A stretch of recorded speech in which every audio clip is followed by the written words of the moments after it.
కీలక బిల్లులు లేకుండానే పార్లమెంట్ వాయిదా పడ్డది. పార్లమెంట్ సమావేశాలు, వర్షాకాల సమావేశాలు ముగింపు దశకు చేరుకున్నాయి. కీలక బిల్లులు అంటే ఒక 2-3 బిల్లులు ఉన్నాయి. ఒకటి డీలిమిటేషన్, నియోజకవర్గాల పెంపు, మహిళా రిజర్వేషన్, దానికి అనుబంధ బిల్లు, అండ్ ఇంకొకటి ఈ ఫారెన్ కరెన్సీ, వివిధ ఎన్జిఓలకు వచ్చేటువంటి కరెన్సీ అంతా ఉంటుంది కదా, దాని విషయంలో సవరణ బిల్లు. ఈ 3 బిల్లులు చాలా కీలకమైనవి. ఈ బిల్లులు ఆమోదం లేకుండానే, సభలో ప్రవేశపెట్టకుండానే సమావేశాలు వాయిదా పడబోతున్నాయి. కీలక బిల్లులు లేకుండానే పార్లమెంట్ వాయిదా. నేటి లోక్సభ ఎజెండాలో మైన్స్ అండ్ మినరల్స్ బిల్లు మాత్రమే ఉంది. చర్చ నుంచి కాంగ్రెస్ పారిపోతోంది. కిరణ్ రిజిజు. పార్లమెంట్ వర్షాకాల సమావేశాలు ముగింపు దశకు చేరుకున్నాయి. ఎఫ్సిఆర్ఏ అంటే అదే ఈ ఫారెన్ ఇన్వెస్ట్మెంట్ సంబంధించింది. డీలిమిటేషన్, మహిళా కోటా వంటి కీలక బిల్లులు ప్రవేశపెట్టకుండానే ఉభయ సభలు వాయిదా పడే అవకాశాలు కనిపిస్తున్నాయి.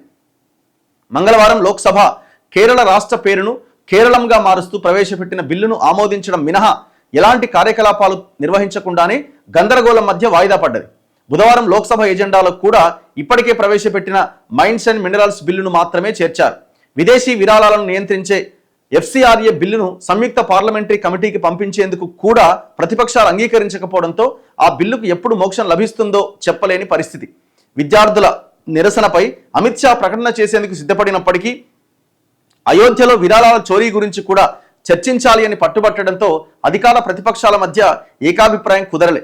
ప్రతిపక్షాలు అడిగిన అన్ని ప్రశ్నలకు సమాధానం చెప్పేందుకు అమిత్ షా అంగీకరించారని, కానీ ప్రతిపక్షాలే అంగీకరించట్లేదని కిరణ్ రిజిజు మీడియాకు చెప్పారు. వారు సభలో గందరగోళం సృష్టించి బయటకు వెళ్లి నినాదాలు చేశారు. కాంగ్రెస్ పార్టీ చర్చ నుంచి పారిపోతుందని ధ్వజమెత్తారు. జార్ఖండ్లో విద్యార్థులపైన లాఠీచార్జ్ జరిగింది. దానికి రాహుల్ గాంధీ సమాధానం చెప్పాలి. రాహుల్ గాంధీ చెప్పాల్సిందే, అమిత్ షా చెప్పాల్సిందే, నరేంద్ర మోదీ చెప్పాల్సిందే.